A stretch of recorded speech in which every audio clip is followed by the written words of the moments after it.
क्या आपने कभी सोचा है आज़ादी की लड़ाई की पहली चिंगारी किसने जलाई थी? बहुतों को लगता है कि सब कुछ अचानक शुरू हो गया, पर असल में 1885 में इंडियन नेशनल कांग्रेस के गठन के साथ एक नया युग शुरू हुआ था। इस शुरुआती दौर के नेताओं को मॉडरेट्स या मध्यमपंथी कहा गया। उनके लिए दो शब्द संवैधानिक सुधार कॉन्स्टिट्यूशनल रिफॉर्म्स और याचिका पेटिशन बहुत अहम थे। ये नेता, जैसे दादा भाई नौरोजी, गोपाल कृष्ण गोखले और सुरेंद्र नाथ बनर्जी, अंग्रेजी सत्ता से सीधा टकराव नहीं चाहते थे। अब आप पूछ सकते हैं, क्या सिर्फ निवेदन और बहस से देश आजाद हो सकता है? यही सवाल उस वक्त के युवाओं के मन में भी था। लेकिन मॉडरेट्स का मानना था कि धीरे धीरे न्यायपूर्ण मांगों और तर्कों के दम पर ब्रिटिश सरकार को बदला जा सकता है। Let me tell you a story. Dadabhai Naoroji ने जब ड्रेन ऑफ वेल्थ थ्योरी रखी, तब पहली बार अंग्रेज सरकार के शोषण के वैज्ञानिक प्रमाण सामने आए।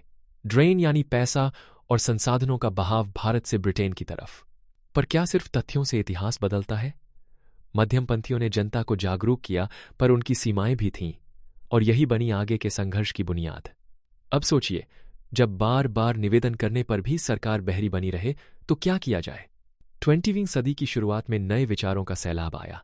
यहीं से पैदा हुए एक्सट्रीमिस्ट्स या कट्टरपंथी नेता बाल गंगाधर तिलक, बिपिन चंद्र पाल और लाला लाजपत राय। उनका मंत्र था, स्वराज मेरा जन्मसिद्ध अधिकार है।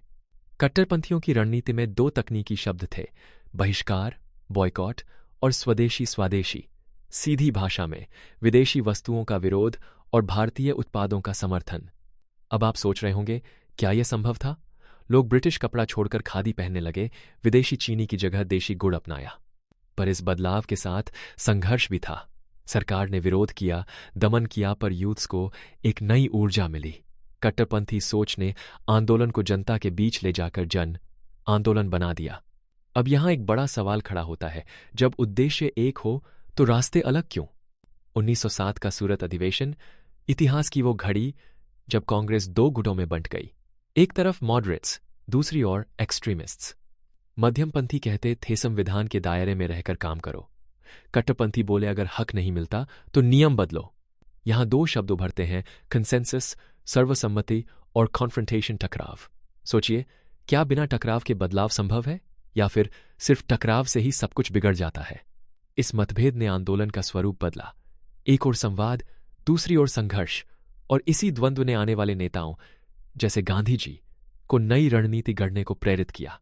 चलते चलते एक सवाल, किसने देश को ज्यादा आगे बढ़ाया, मॉडरेट्स या एक्सट्रीमिस्ट्स?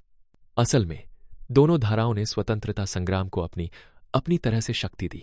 मॉडरेट्स ने जनता को राजनीतिक चेतना दी, तो एक्सट्रीमिस्ट्स ने आत्मविश्वास और साहस।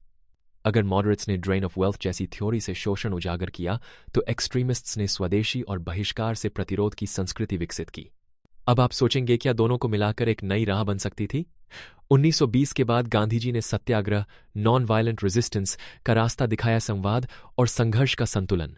यही है भारतीय स्वतंत्रता संग्राम की असली ताकत, विचारधारा की विविधता, रणनीतियों का संगम और एक साझा सपना, स्वराज।